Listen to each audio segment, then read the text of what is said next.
Этот мост в Утар-Атах уже успели прозвать красивым именем Гуляра. Так зовут самую пожилую жительницу села Гуляру Сулейманову. Именно она дала личные 100 тысяч рублей на его строительство.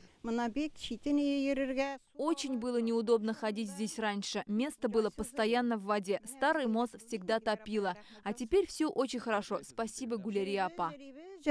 Новый мост был нужен как воздух. Селяне вспоминают, что с каждым годом идти с одного конца села на другой даже молодым становилось все сложнее. Здесь и падали часто. Выйти на тот берег и обратно было настоящей проблемой. Идешь по этому мосту, вот-вот развалится. И не я же одна там так ходила, а все. Поэтому и подумала, а не получится ли у меня сделать всем нам хорошо. Решила, что надо постараться.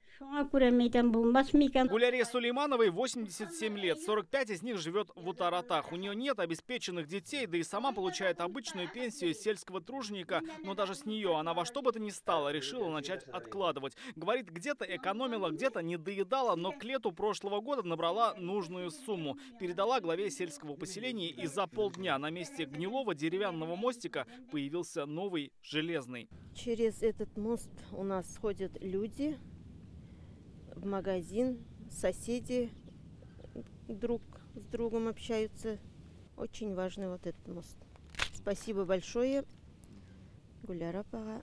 Гуляру Сулейманову многие в селе называют своим учителем. Мало кто умеет то, что умеет она. В молодости работала и на меховой фабрике, и даже валила лес. Теперь возраст уже не тот, но приносить пользу по-прежнему хочется, признается она. Этот мост не только мне, он будет служить всем. И верю, что даже когда я покину этот мир, люди, проходя по нему, вспомнят меня добрым словом. За такое доброе дело Гуляра Сулейманова стала победителем конкурса «Благотворитель года». Дома хранится с диплом с подписью президента. Она считает, так она смогла сделать мир чуточку лучше. Рамиль Шайдуллин, Дарс Фюллин, Лиса Саитова, ТНВ, Арский район.